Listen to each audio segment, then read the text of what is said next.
Okay, what's up mga dre? Dito tayo sa ating sasakyan at ating tinanggal. Hindi ko na nabidyohan.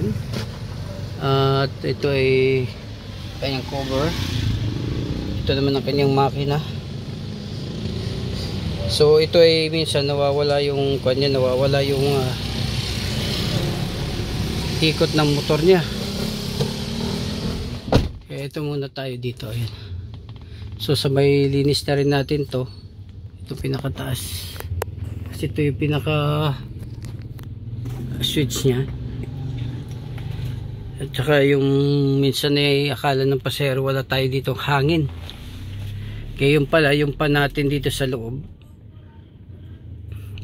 ay hindi na gaano gumagana. So ito yung ating tinanggal yan.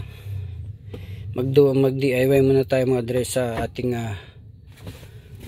gagawin. So siguro ang gagawin natin dito maglilinis. Kasi medyo madumi na rin ang kanyang pan.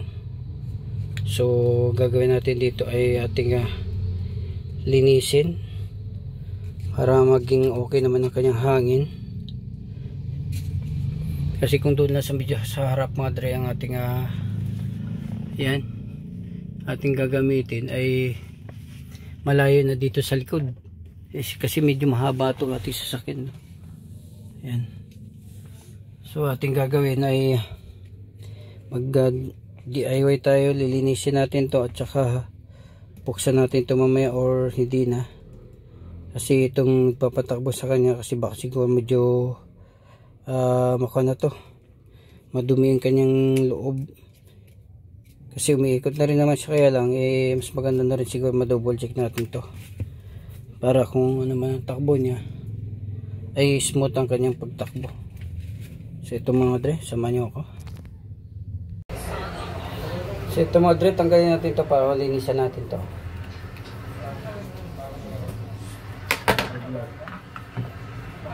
So ito medyo may konsya rito, linisin natin to para medyo okay yung kanya.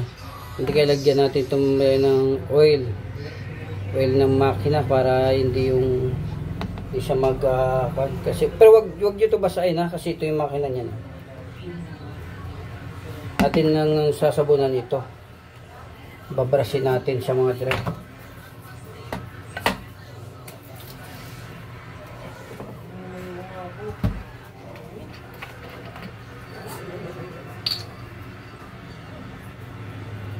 Sabunan muna natin ang ating motor fan para medyo smooth siya.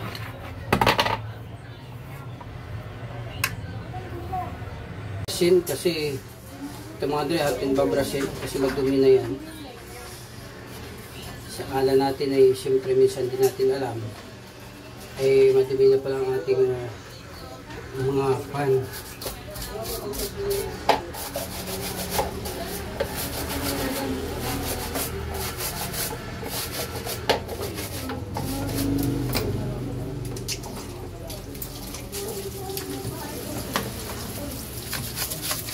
Ito kasi sa loob niyan hindi madumi, kailangan dapat yan. So gas ang gagamitin natin para maabot din sa pinaka-loob-looban niya, pero naabot naman siya mga dre.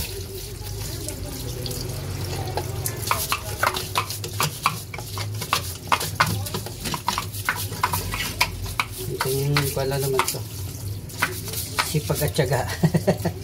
Kasi pag pinapaayos mo ito sa iba mga dre, baka magagastusan pa tayo ng malaki. Tulad ngayon, medyo nagsabay-sabay ang ating gastusin. Kaya tayo na lang mag-DIY ang ating gawain.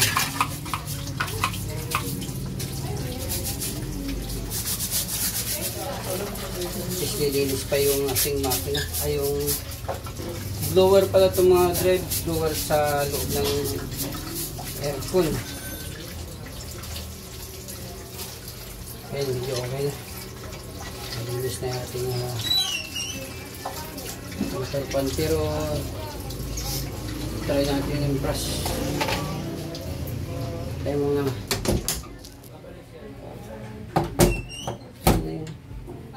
So yung mga dre, nalinis na natin. Ito nilinis natin yung pinakaloob niya. Tsaka nilagyan natin ito ng panibagong oil. Tingnan mo na yung dumi niya. Yan yung galing dumi na yan, galing dito sa loob. Diyan galing yan. Kaya ginawa natin, tinaktak natin to. Hindi na natin siya binuksan. Pwede naman siya buksan dito sa loob. Yan, tanggalin mo lang yung tatlo na yan para mabuksan na. Kaso hindi na natin ginawa kasi medyo mahirap yan ibalik pagka tinanggal natin. So gagawin lang na ginawa ko lang, tinaktak ko lang yan siya dyan para yan tanggal yung carbon. Yan yung carbon nya. So dito naman tayo mamaya ikabit na natin to sa aircon doon sa sasakyan natin para malaman natin kung okay ba siya o hindi.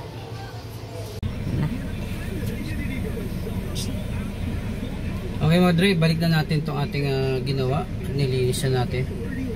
So tingnan nyo pa ano yung dito. Balik. Ito muna yung kanya yung tagito. Balik muna natin to. Tapos ito is tama natin to sa may gitla nya. Ano may gitla nya.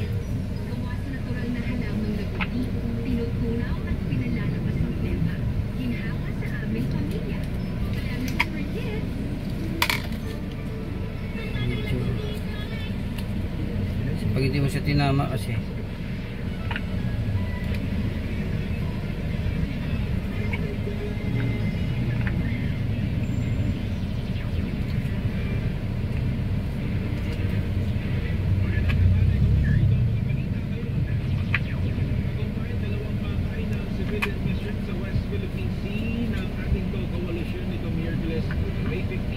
pa natin lumahigi kasi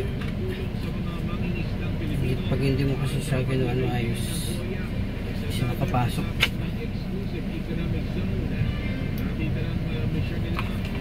Ito malinis na rin siya mga treo.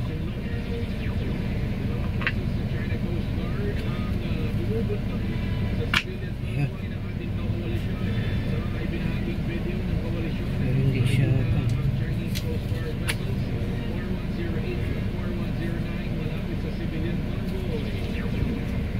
siya. Dito natin siya ilagay.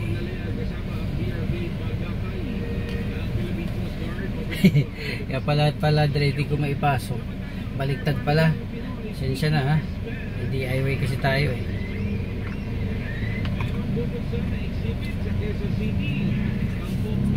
Dapat may tama natin siya maigi.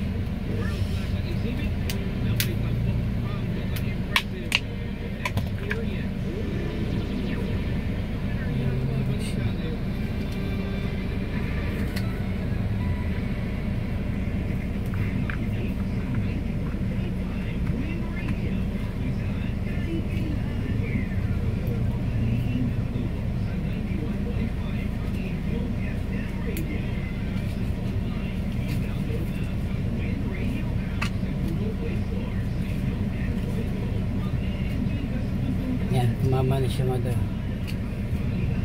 Kailangan nakalagpas ito sa maigi. Pero okay na siya. Tapos ito yung tornilyo niya. Balik dito.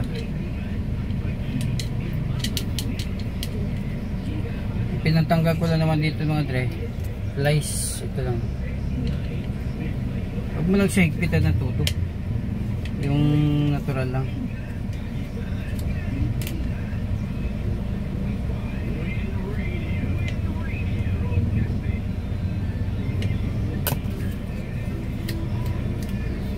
Okay na siya.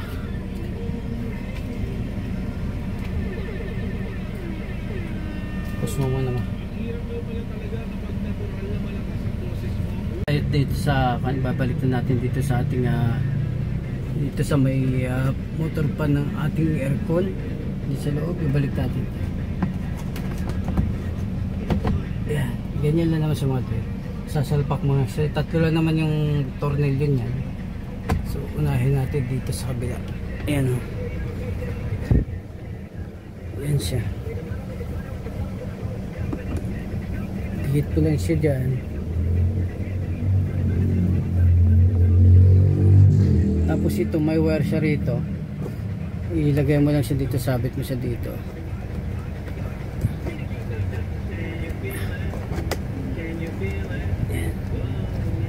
ikabit mo na siya dyan kasi baka kainin kasi na ng aircon, ng fan nya. Tapos ito dito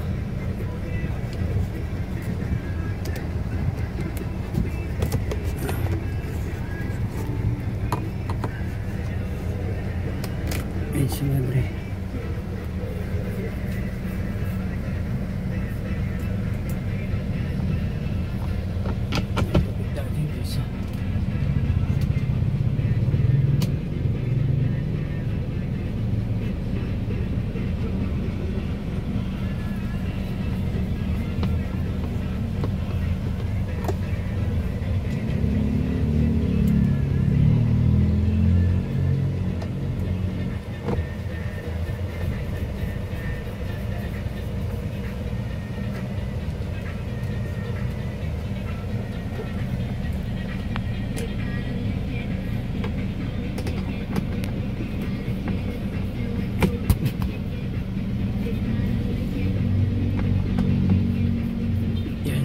Wala naman tatlong kailangan mong higpit ang gali at saka higpitan.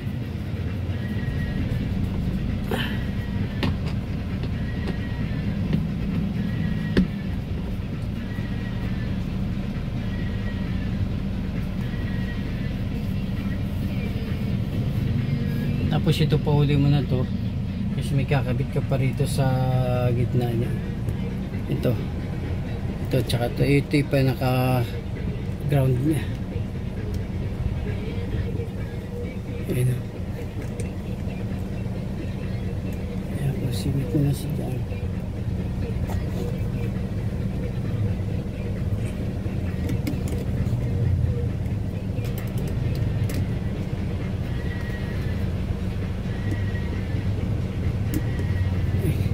Ayan o.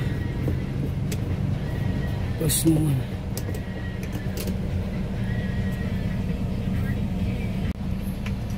Tapos ito, ibalik mo lang siya dito. Pakawit din siya. Ayan.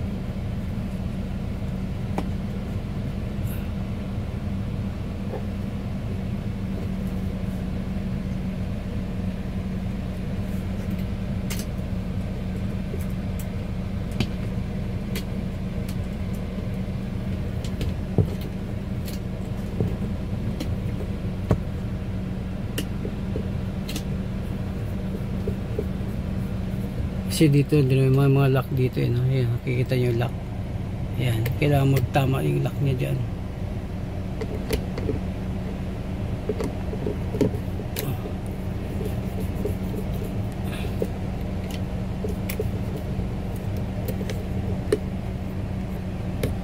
Tapos ganun din sa kabila.